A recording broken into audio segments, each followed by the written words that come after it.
مرحبا وكيف الحال؟ بدأت بكذبة فقتلت رئيس، فالحاشية انتقلت إلى المجتمع وصدرت إلى العالم بأسره. بدأت ترى النور في العام 1955 وترسخت في 1977، ولا تزال إلى الآن في جدال: نصدق المنطق أم نصدق كذبة الكوليسترول؟ واليوم بحلقتنا رح نكشف المستور ونشوف التاريخ السيء والسياسة المرتبطة في ترهات السيئة في دراسات التغذية. وانت عم تحضر صحة بلس مع سمارة، وراجعين.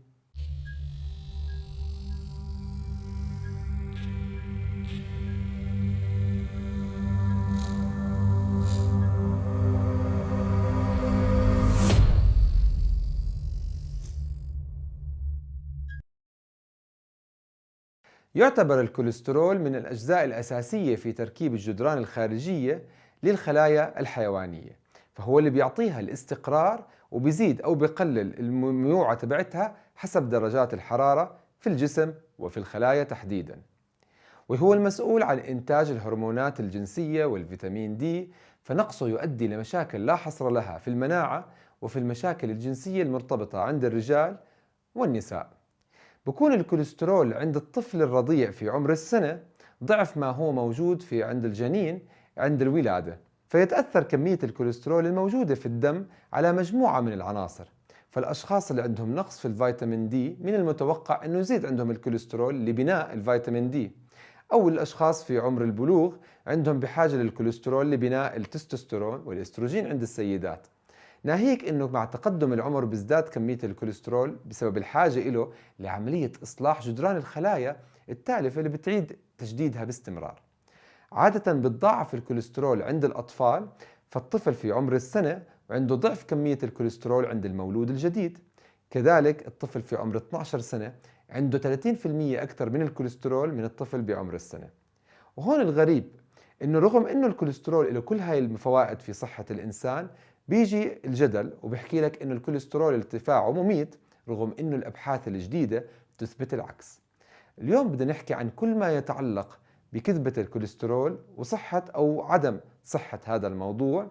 وفي بداية حلقتنا لليوم، وقبل ما نبلش نحكي بالتفاصيل، اعمل لايك ونشر المحتوى، واعمل اشتراك بالقناة وإثارة الجرس، وجيب فنجان القهوة ورقة وقلم، وخلينا نبلش نحكي في كل التفاصيل.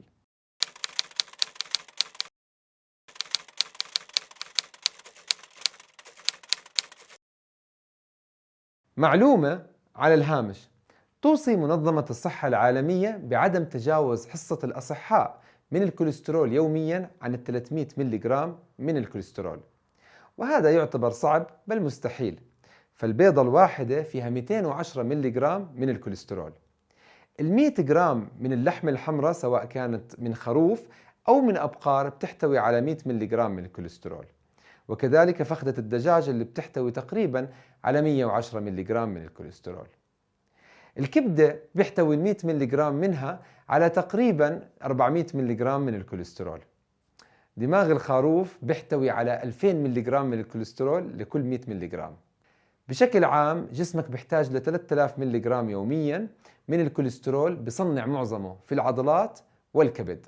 وأثبتت الدراسات الحديثة أنه مهما تغيرت كمية الكوليسترول اللي بتتناولها، ما بيأثر على كمية الكوليسترول الموجودة في دمك. تبدأ قصتنا في عام 1955، وتحديدا في الولايات المتحدة الأمريكية، في أروقة البيت الأبيض، حينما تعرض الرئيس الأمريكي آنذاك آيزنهاور لجلطة قلبية. في ذلك الوقت ما كانت منتشرة أمراض القلب كثير، ولا كان عندها الاهتمام مثل الآن، وما كانت الناس ناصحة ولا عندها سمنة زي الآن. هذه الحادثة خلت الرأي العام والمجتمع الأمريكي والإعلام يركز على أهمية دراسة تأثير الطعام في المجتمعات على الأمراض القلبية وتأثيراتها الإمراضية بشكل عام. طبعا في هذه الأثناء وهاي الميمعة تمكن الدكتور أنسل كي من إوصال دراسته الأولية إلى الدكتور باول وايت. الدكتور أنسل كي هو دكتور في كلية علوم البيولوجيا وليس طبيبا، وكان عماله بيعمل دراسة عن موضوع علاقة أكل الدهون بنسب الوفاة حول العالم. ولا تتعدى الدراسة دراسة إحصائية بتجرد ما تأكل المجتمعات وعلاقتها بوفيات المجتمعات من الجلطات القلبية. هذه الدراسة لم تكن مدققة، لم تكن منتهية، وكانت غالبا خاطئة زي ما أنتم حتشوفوا اليوم في الحلقة. نتيجتها كان بداية أكبر كذبة في هذا الكوكب وأكبر كذبة في التاريخ، كذبة الكوليسترول. وبعد شيطنة الدهون تم وضع الرئيس الأمريكي على هذه الحمية الجديدة قليلة الدهون، وكان هو فأر التجارب الأول لتجربة هذه الحمية. طبعا اشتكى دائما ايزنهاور من جوعه المستمر، ورغم التزامه ارتفع عنده الكوليسترول غالبا لإصلاح ما دمرته الحمية، بالإضافة أنه دائما بيكون مشاعر بالانزعاج وسوء المزاج. ورغم التزامه في الحمية بشكل أساسي إلا أنه ما حمى من التعرض ل6 جلطات متتالية، واللي بنهايتها أدت إلى وفاته في 1969 بعمر يناهز 78 عام. وهون بنكون عرفنا الضحية الأولى من التزامها في حميات الاعتدال.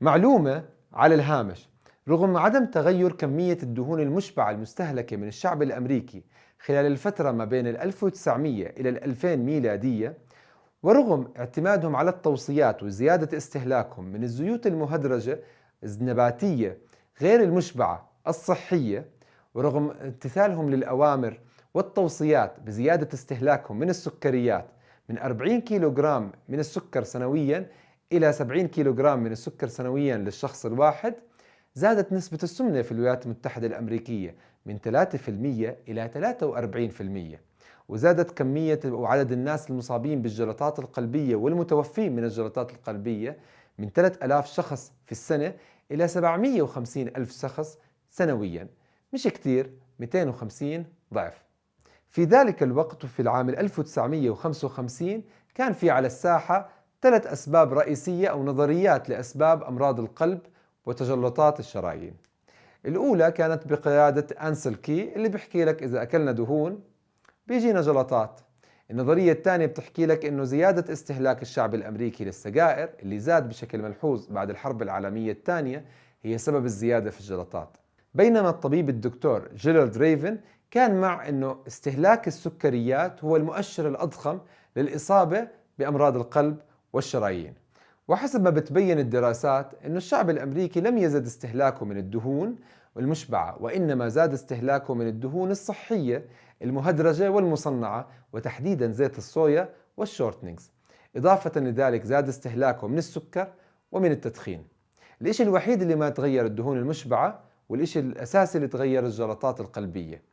طبعا مين اللي بيفوز في هالمنطق ولا العلاقات؟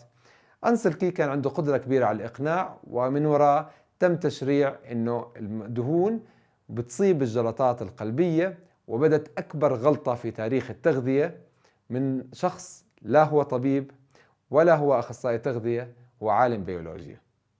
أثبت أنسل كي نظريته من خلال التحايل والتلاعب بالنتائج.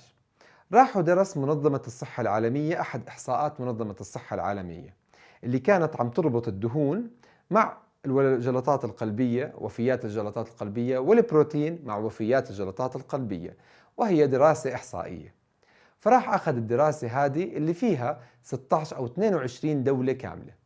طبعا ما عجبه الدراسة هذه لأنه فيها دول ما بتمشي مع نظريته، فاختار من 22 دولة 6 دول وأهمل 16 دولة. بين في دراسته إن الدول اللي بتستهلك كمية كبيرة من الدهون وفيها جلطات كبيرة زي أمريكا وكندا، وأظهر الدول اللي فيها استهلاك قليل للدهون المشبعة ووفيات قليلة في الجلطات القلبية مثل إيطاليا واليابان. وأهمل الدول اللي عندها دهون كتيرة، بتستهلك دهون مشبعة كتيرة ووفياتها قليلة، مثل النرويج، الدنمارك، مثل فرنسا وهولندا. وهيك هو قدم دراسات ملعوب في نتائجها، وخصم معلومات وداتا كان المفروض يقدمها. وهيك بلشت أكبر كذبة وأكبر خطأ في علم التغذية. طبعا طريقة أنسل كي في تزوير الحقائق وإخفاء المعلومات تتعارض مع النزاهة العلمية في البحث العلمي، ناهيك إنه الدراسات الإبيديميولوجيكال ستدي أو دراسات علم الأوبئة هي من أضعف الدراسات اللي ممكن إن واحد يعملها. هي دراسات تربط الأمراض بالممرضات ربط عشان اسوسيشن، حتى الإنسان يقدر يعمل دراسات أخرى تثبت فيها الكوزيشن أو السببية، فهي دراسات لا تربط سببية. الله أعلم ليش صارت هاي الدراسة بالذات المغلوطة بتسبب أمراض القلب والسكري.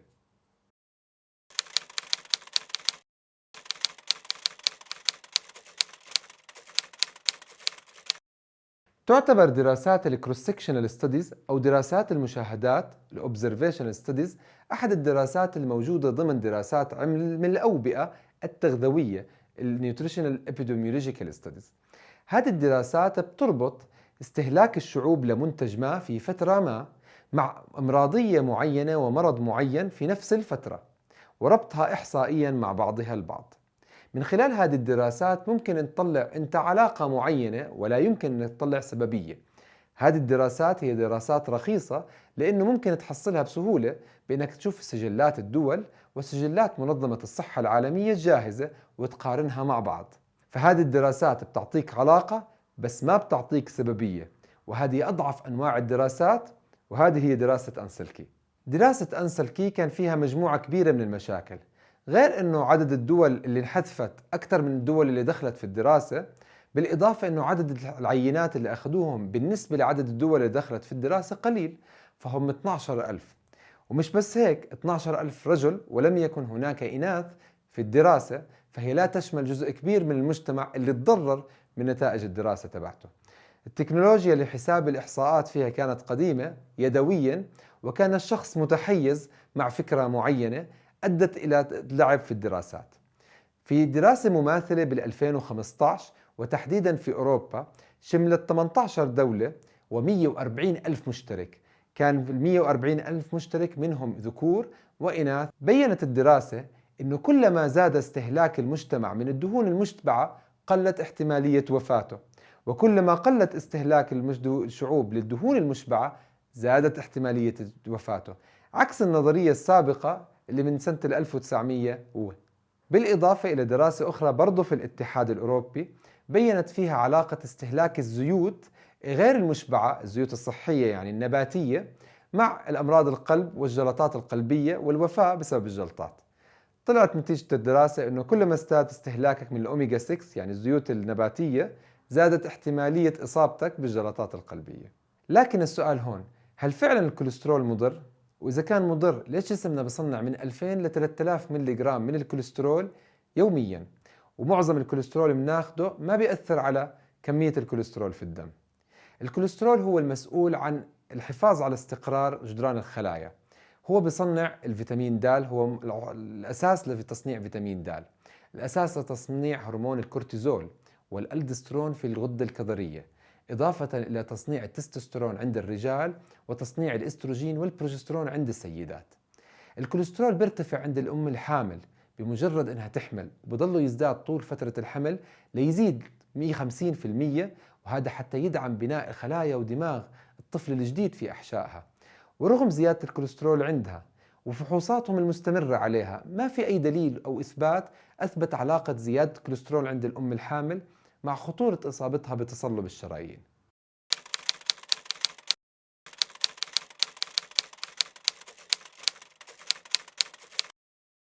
معلومة على الهامش، ما في أي دليل علمي أو دراسة علمية تثبت تفوق الكوليسترول على التنبؤ بمخاطر الإصابة بالجلطات القلبية على زيادة السكر في الدم وارتفاع مقاومة الأنسولين، مرض السكري وما قبل السكري. وإذا حبينا نرتب العوامل الأكثر خطراً على الإصابة بالجلطات القلبية والمتنبئة بالجلطات القلبية، منلاقي على رأس القائمة الإصابة بمرض السكري النوع الثاني، يليه التدخين، ثم بعد ذلك ارتفاع نسبة الكوليسترول على ال HDL، بعد ذلك ارتفاع ضغط الدم، يليه ارتفاع ال LDL type B على ال LDL type A، ثم ارتفاع ال LDL type B لحاله، ثم بعد ذلك الكوليسترول الكلي، وأخيرا ارتفاع الدهون الثلاثية وانخفاض ال HDL. رغم كل الأدلة الموجودة والدراسات المنشورة، كانت ولا تزال كذبة الكوليسترول هي أكبر كذبة على وجه الأرض، كذبة بدأت بقتل الرئيس وانتشرت إلى العالم كله. بنهاية حلقتنا لليوم، إذا شفت المعلومات اللي بالفيديو مفيدة أكيد لا تبخل على غيرك بالشير، فنشر المعلومة أكيد خير، وإذا كانت العلم نشره ولا تبخل على حالك بأنك تنضم للقناة وتكبس على إشارة الجرس حتى تيجيك أول بأول إشعارات كل ما يخطر على بالي فكرة مفيدة إلك. ولا تبخل علينا بأنك تعملنا لايك، فإحنا بتشجيعك بنستمر. وبدعوكم تنضموا لعالمنا الرائع على الفيسبوك، عالم سمارة كيتو أند فاستنج بلانت، وبتقدروا تتابعوني على الانستغرام والسناب شات. وبشوفكم إن شاء الله في الحلقات الجاي، وبأمان الله. مع السلامة. باي.